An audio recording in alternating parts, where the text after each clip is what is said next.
केवल 3 घंटा बिजली मिल रहा है, 3 घंटा 24 घंटे 3 घंटा बिजली मिल रही है। से चढ़ा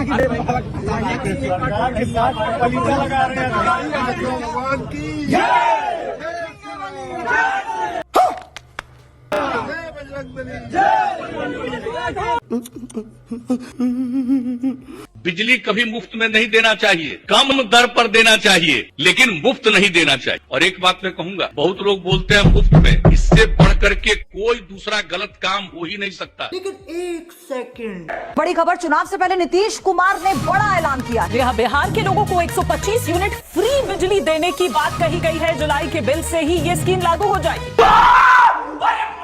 यानी चुनावी जुमला आप सोचिए, पहला वो ये है कि बिजली मुफ्त आपने कई चुनावों में सुना होगा। इस रेवड़ी कल्चर से देश के लोगों को बहुत सावधान रहने की जरूरत है। अरे मुझे चक्कर आने लग गया। बिहार में फ्री है, लेकिन बिजली आएगी तब न फ्री होगी। बिजली आएगी नहीं तो फ्री कही जाएगी। न बिजली आएगी न बिल आएगा। मस्त प्लान है। एक छात्र को 100 नंबर के पेपर में 151 नंबर मिला, और मजे की बात यह है कि 151 नंबर मिलने के बावजूद उसको फेल भी करा दिया। आज तक डिजिटल ब्रेकिंग में बड़ी खबर, बिहार के एक छात्र को 100 नंबर के पेपर में 151 नंबर मिले हैं।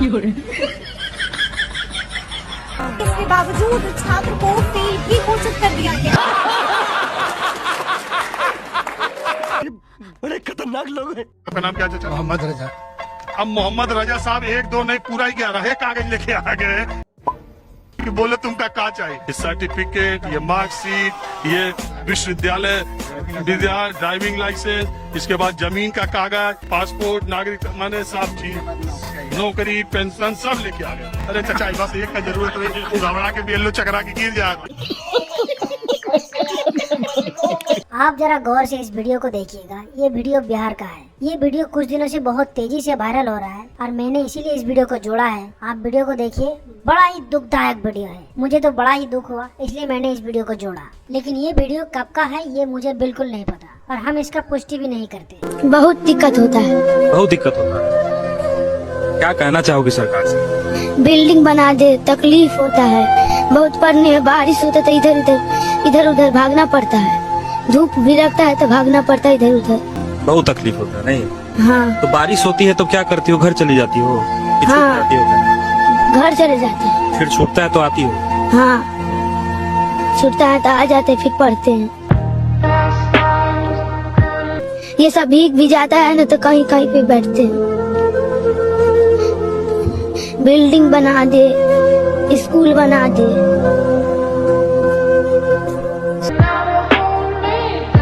इसमें दोस्तों कितना तकलीफ का बात है कि हमारी बिहार की बेटी अभी ऐसी चीज का मांग करे जो इनको मिलना चाहिए था बिना मांगे हुए। ये अपने लिए कुछ नहीं मांग रही, भवन मांग रही पढ़ने के लिए। धूप में देखिए ना, धूप में बच्ची बैठी हुई है। बेटा, बरसों हो गए किसी नेता के लिए ताली बजाए, अब तो सिर्फ गाली देने का मन करता है। म्यूजिक।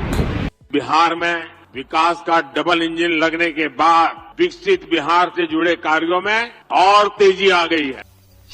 एक वो फेवरेट डायलॉग है ना, डबल इंजन डबल इंजन। अरे तरीका, हम नहीं दौड़ पा रहे हैं तो बैसाखी लेके ओलंपिक निकाल लेंगे। इस सज्जन को क्या तकलीफ है भाई? हाँ, बुलेट ट्रेन चली है डबल इंजन पे की, अपने दम पे। अब देखो, केंद्र में सरकार जिसकी है भारत में, उसी की सरकार बिहार में है ना। नेपाल में बांध बन गया बिहार की बाढ़ रोकने के लिए, तो डबल इंजन की सरकार हॉर्न बजाने के लिए है। पो हॉर्न बजाओ। नमस्कार दोस्तों, हमने वादा किया था कि शहर के हर घर में पानी पहुंचाएंगे, और आज मुझे बड़ी प्रसन्नता हो रही है ये बताते हुए कि हमने ये वादा पूरा किया है। ये भगवान क्या जुल्म है। हमारे यहाँ ऐसा ही होता है। हर मुगल आक्रांता है, बाबर लुटेरा है, औरंगजेब लुटेरा है। अच्छा, ये सच्चाई है। हर मुगल आक्रांता ये इतिहास का सत्य है। बाबर बेचारा कब का चले गया, अब मुद्दा उठा रहा हूँ। मुसलमान बेचारा क्यों कह रहे हो?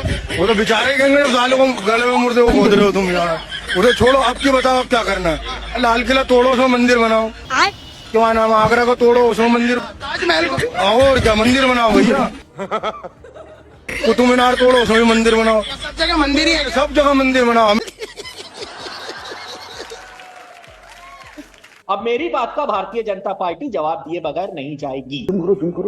G20 समिट होता है, उसमें एक किताब छपती है द मदर ऑफ डेमोक्रेसी, उसमें लिखा गया कि अकबर ने लोकतंत्र को मजबूत करने के लिए बहुत काम किया। ये भी मेरी गलती है।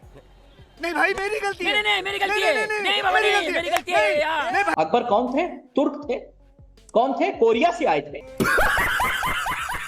आपसे आगे कहते थे मंदिर बनाने जा रहे हैं, बनाओ भाई मंदिर, वैसे ना कोई दिक्कत, बना लो भैया, बना लो, हम कहाँ मना करें, एकदम बनाइए सर, हमें तो उस मुद्दे पे बात ही नहीं करनी। लेकिन ये बताओ सर, हमारे बच्चों को नौकरी कैसे दिलाओगे? मंदिर बना लो। अगर आपको अभी पता चल जाए कि मेरे ऊपर हत्या के 20 केस चल रहे, आप सब उठ के चले आओगे, इस आदमी से कुछ सुनना ही नहीं। आप जब मेरे सामने से उठ के जा रहे हो कि हत्यारा है, हमें सब कुछ नहीं सुनेंगे। सर ऐसे आदमी को संसद में क्यों बिठाते हो? जोर जोर से बोल के लोगों को स्कीमें बता दे। मतलब भैंस का दूध पीने वाले कुछ मोटे बुद्धि को होते हैं ना, उनको जरा समझाने की कोशिश करता हूँ। अच्छा, कि सीता से जो प्यार किया वो राम बन गया, और राधा से जो प्यार किया वो श्याम बन गया। ठीक है। जबरदस्ती जो प्यार किया ना वो राम बन गया, और चुपके जो प्यार किया वो बाबा राम रहीम बन गया। ठीक है। जो प्यार ही नहीं किया तो योगी बन गया। समझ गया। तो प्यार करके रास्ते में जो छोड़ दिया वो नरेंद्र मोदी बन गया। आग लगा दी, आग लगा दी, आग लगा दी। ये देखिए 2 बच्चों की मार्कशीट है। एक बच्चा जो 589 नंबर लाता है उसका ऑल इंडिया रैंक है 43,514, और दूसरा जो कि उससे 29 नंबर ज्यादा लाता है 618, उसका ऑल इंडिया रैंक क्या है 61,014।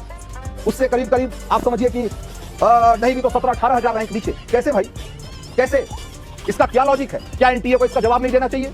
हमारे यहाँ ऐसा ही होता है। महंगाई पर मोदी सरकार के बड़े फैसले। सस्ता हो गया है घरेलू गैस का सिलेंडर। प्रधानमंत्री नरेंद्र मोदी की अध्यक्षता में हुई कैबिनेट बैठक में यह फैसला लिया गया। सरकार के पिटारे में अभी महंगाई से निपटने के और भी उपाय हैं। राक्षस हो गए राक्षस। आपको नहीं मालूम कि हमने आपके जेब से 2000 रुपया निकाला, फिर आप परेशान हैं। 10 लोगों से कह रहे हैं कि 2000 रुपया गायब हो गया मेरा, और मैं आता हूँ अब बड़े ही हार्दिक मन से आपको 500 रुपए की मदद कर दे रहा हूँ। आप कहते हैं पंकज जी तो बहुत अच्छे हैं भैया, ये आदमी बहुत अच्छा है।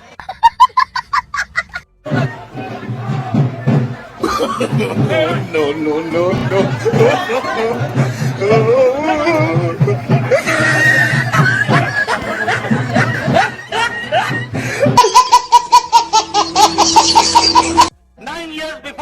कैसा भारत था?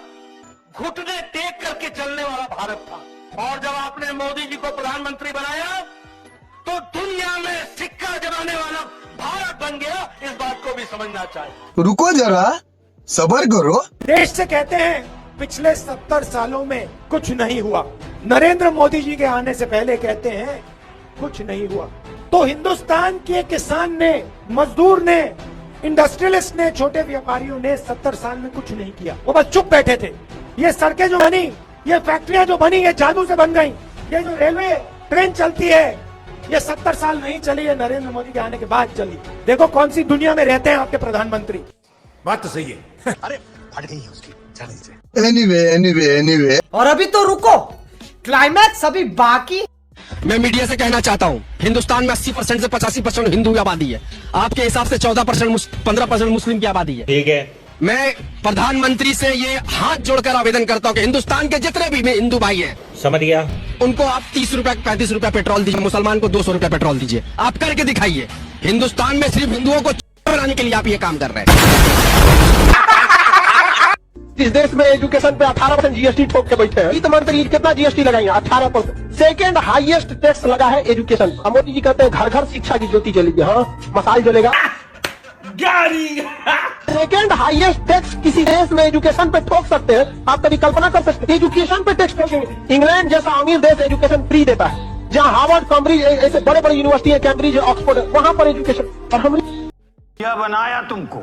बहुत कहते हैं कि मुसलमानों को हमने टाइट कर दिया। मुसलमानों को क्या टाइट कर दिया? नौकरी वे करते नहीं, वे रोजगार करते हैं। आज के दस्तकार हैं। रोज तुम जैसे जाते हो, चाहे सब्जी खरीदनी हो, चाहे फल खरीदना हो, सब जगह मुस्लिम अपना रोजगार कर रहा है। 1000-2000 रुपए अपने घर आराम से कमा के ले जाता है। तुम्हारा बेटा क्या कर रहा है? जय श्री राम, जय बजरंगबली। क्योंकि तुम्हारा बेटा रोजगार न मांगे। किसी नेता का बेटा क्यों नहीं आता उसमें जय श्री राम करने? किसी ब्यूरोक्रेट का बच्चा क्यों नहीं आता? उन्हें धर्म की रक्षा नहीं करनी। क्या बात है सर, क्या बात है सर। गैस का सिलेंडर मुसलमान को 1200 का, तुम्हें 400 का मिल रहा क्या? अनाज तुम्हें सस्ता और उसे महंगा मिल रहा क्या? या जो तुम कपड़ा तुम खरीद के लाए वो सस्ता है, उसका महंगा है? क्या है? जो जब प्लॉट तुम खरीद रहे हो वो तुम्हें सस्ता दे रही है सरकार और उसे महंगा दे रही है, क्या दे रही है उसे? वो 18-20% को आदमी को, तुम तो 80% हो। पेट्रोल तुम्हें सस्ता दे रहे हैं? या जैसे भी काम करूँ मैं जाकर बाहर और बजरंग बली के नारे लगाऊं और मोदी के जयकारे करूं, क्या सस्ता मिल रहा हूं मैं? तो फिर क्यों गुलामी कर रहा हूं मैं?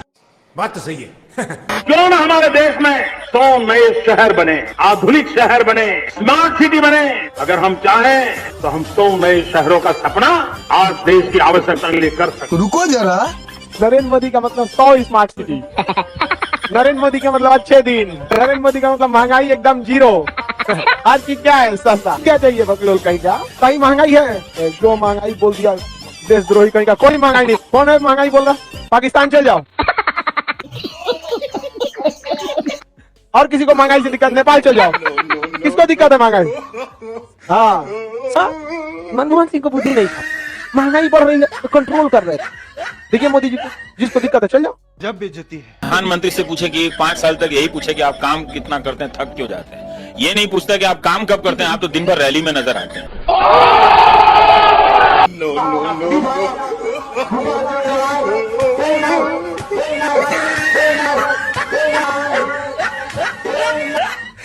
हाँ भाई, कैसी लगी?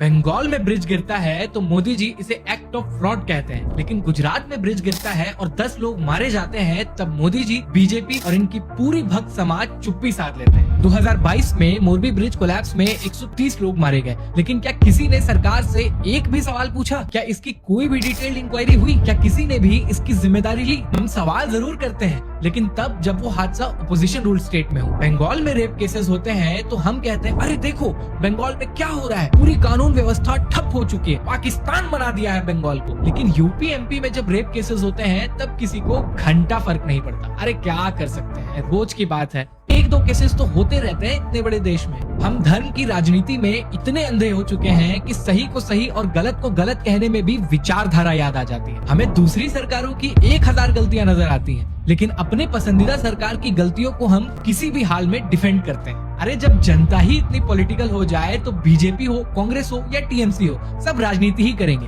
कोई जनता की भलाई के लिए घंटा नहीं सोचेगा, क्योंकि उन्हें भी पता है कि ये मूर्ख जनता वोट तो धर्म, जात और विचारधारा के नाम पे ऐसे भी देगी। तो करप्शन के चपेट में आकर अगर 100-200 लोग मर भी गए तो किसी को क्या ही फर्क पड़ता है? अपना काम बनता, भाड़ में जाए जनता। एक बात याद रखना आप सभी लोग, सरकार हमेशा जनता की बनती है। जनता अगर अंधविश्वासी है तो सरकार अंधविश्वासी होगी, जनता अगर बेवड़ी है तो सरकार बेवड़ी होगी, जनता अगर चोर है तो सरकार चोर होगी, जनता अगर भ्रष्ट है तो सरकार भ्रष्ट होगी, जनता अगर तार्किक और शिक्षित है तो सरकार भी तार्किक और शिक्षित होगी, जनता अगर जन कल्याण करती है, एक दूसरे का सहयोग करेगी तो सरकारें भी एक दूसरे का सहयोग करेंगी। इसीलिए ऐसी सरकार चुनो जो तुम्हारा कल्याण करे। तो उसके लिए हमें आपस में तालमेल बिठाकर रखना पड़ेगा, लड़ाई बंद करनी पड़ेगी, जात पात से ऊपर उठना पड़ेगा, हिंदू मुस्लिम से ऊपर उठना पड़ेगा, बच्चों को शिक्षा देनी पड़ेगी, जो हमारे युवा हैं उनको तार्किक बनाना पड़ेगा, तब हमारे बच्चों की बुद्धि जगेगी।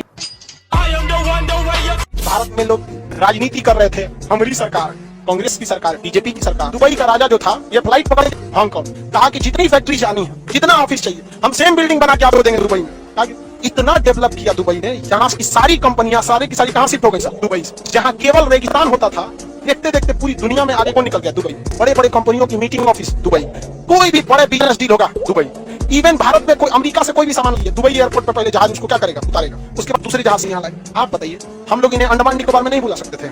दुबई में भी समुद्र का बीच है, किनारा है, जहाँ भी समुद्र है, लेकिन ना हम लोग क्या करेंगे? कांग्रेस बीजेपी।